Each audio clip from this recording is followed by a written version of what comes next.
Going to a brand new box office breakdown show here on Max Talks Movies. My name is Max Dinnenberg. Today we're going to break down the box office of the 3-day and the overall 5-day Thanksgiving weekend. Really the 3-day, which started from November 25th to November the 27th. We're also going to break down the overall domestic and worldwide charts in 2022. Welcome back to this video. I'm Max Dinnenberg. If you're new to the channel, please subscribe, ring the bell. I do this box office breakdown show every single week, as well as other movie reviews, TV show reviews, and rankings. So please subscribe, ring the bell if you're new to the channel. Comment down below, what are your overall thoughts on Thanksgiving? It's one of the most talked about box office weekends of the year so far for a multitude of reasons. Give me all your breakdown on it, why some movies bombed, why some movies are on a streaming service, maybe should be in a theater. Would love to hear those thoughts in the comment section down below. And then please like this video, the thumbs up button to support this channel. So we're overall going to break down the 3-day weekends, how we do this on this show. But when I'm talking about things like a couple of these movies on this list, 3 of them opened on Wednesday. And when I give them their 3-day, I will then end with their overall numbers. So let's get into it. So starting in first place in its 3rd weekend is Black Panther Wakanda Forever in first place, 45.5 million, only 31% drop this weekend. And now it's up to 367 million domestically. So it's on its way more likely to pass Thor: Love and Thunder domestically at the box office. The question is, will it be able to pass Doctor Strange in the Multiverse of Madness at the box office domestically? That was 411 for Doctor Strange in the Multiverse of Madness. So we shall see. More likely it should. Black Panther Wakanda Forever really has 3 more weekends until two more weekends until Avatar hits theaters. So there's still plenty of time for Black Panther Wakanda Forever to get there. The question is, can it reach $1 billion? We'll get to that when we get to our worldwide charts, but really good hold in this 3rd weekend. And the biggest reason why I think is that there just wasn't a lot of things that came out on Thanksgiving. There were a lot of things that came out on Thanksgiving, but it seemed like none of them, for the most part, interested enough to overpower this movie. So big 2 weeks. There's no competition the next 2 weekends at the box office. And I'll break down the December movies upcoming at the end of this video. In second place is the story of Thanksgiving box office, which is Disney's Strange World. As I said, Black Panther's also from Disney and counter-programming from their own company. Strange World opened with 12.1 in the 3-day weekend and 18.85 in the overall. This is one of the biggest bombs from a Disney animated movie in a long time. Thanksgiving has been the staple for Disney animation for a long time now. Obviously, last year, if you remember, Encanto took over at this release date last year. Films like Frozen 2 also really took over at this date. So Disney Animation does a fantastic job at owning the Thanksgiving box office, but a total misfire from Disney. I think a lot of people were expecting this. No one was talking about this movie at all. Even when the movie was out, no one was talking about Strange World.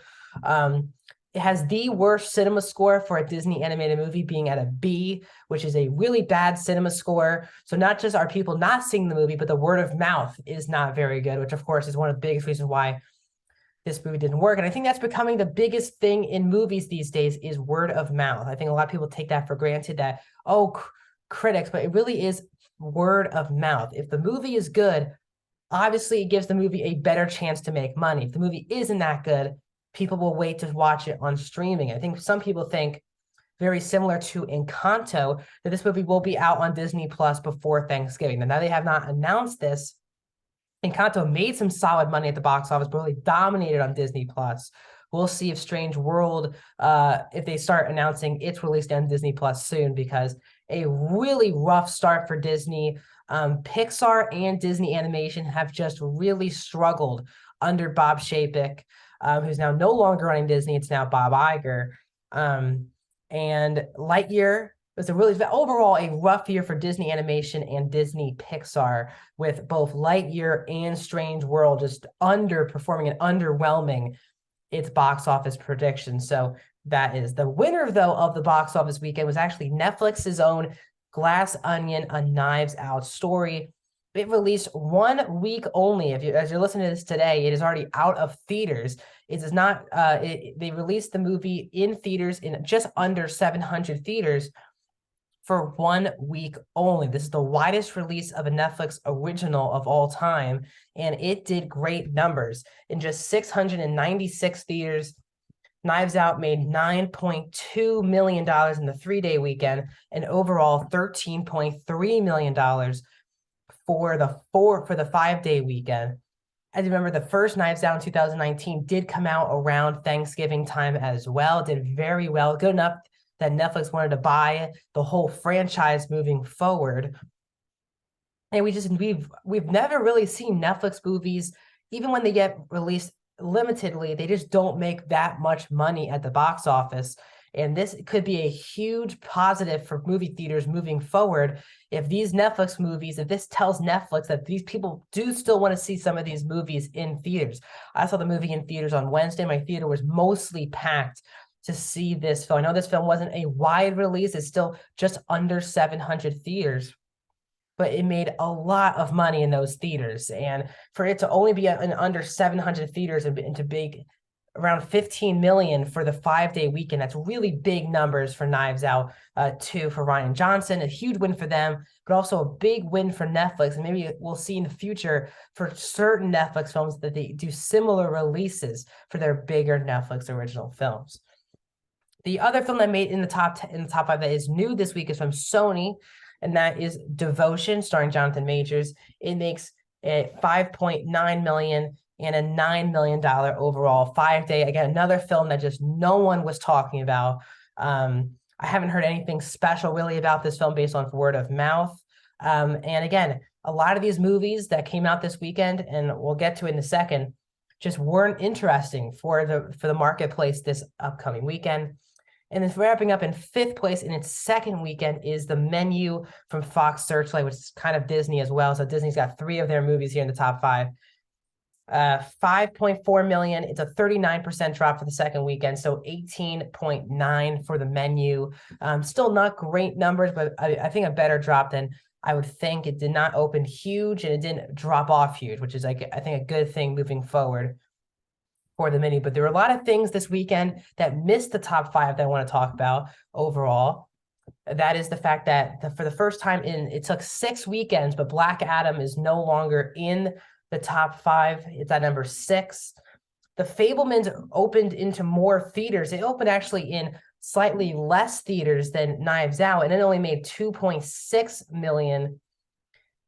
The per theater averages were jarring. The Fabelmans, which is supposed to be the Oscar frontrunner, directed by Steven Spielberg, only making per theater just $3,544, while Glass Onion got around 13,000. I think it's a $10,000 per theater difference between Glass Onion and the Fabelmans.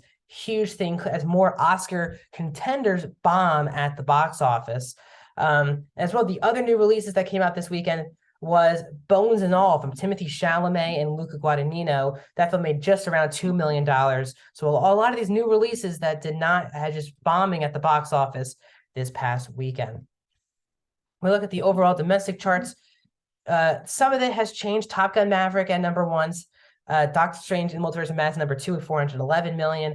Jurassic World and Minions at number 3. Minions: The Rise of Gru at 4. Batman at number 5. Black Panther: Wakanda Forever moves over Thor: Love and Thunder already domestically. Thor: Love and Thunder's at 343. Black Panther: Wakanda at 367. So in just 3 domestic weekends, Black Panther: Wakanda Forever has already overtaken the entire domestic run of Thor: Love and Thunder. It looks to be probably will pass Doctor Strange to Multiverse of Madness domestically, but definitely not Top Gun Maverick. Sonic the Hedgehog 2 is number 8. Black Adam is still remaining at 9. Black Adam's currently at 163 million domestic. Just really bad numbers for DC and Warner Brothers and The Rock. Elvis at 10, Uncharted 11, Nope at 12, Lightyear at 13, Smile at 14, The Lost City at 15, Bullet Train at 16. 16 movies over $100 million this year. And worldwide, Top Gun Maverick number 1 with 1.4 billion. Jurassic World Dominion back up to $1 billion after that miscommunication with the numbers last week. Doctor Strange, The Multiverse of Madness at 952, number 3. Minions: The Rise of Gru And number 4 939. The Batman at number 5 is 767. Thor: Love and Thunder, though, still slightly over Black Panther: Wakanda Forever worldwide.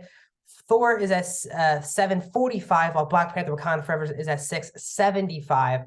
So still $325 million to go for $1 billion for Black Panther: Wakanda Forever. It should pass Thor: Love and Thunder, not just domestic, but worldwide next weekend. Then wrapping up the top 10 is Fantastic Beasts: The Secrets of Dumbledore at number 10. Before we go, because this is the last domestic weekend of November that we just talked about, let's preview the month of December coming up in movie theaters. Not as action-packed as I think it usually is, as kids are heading into winter break.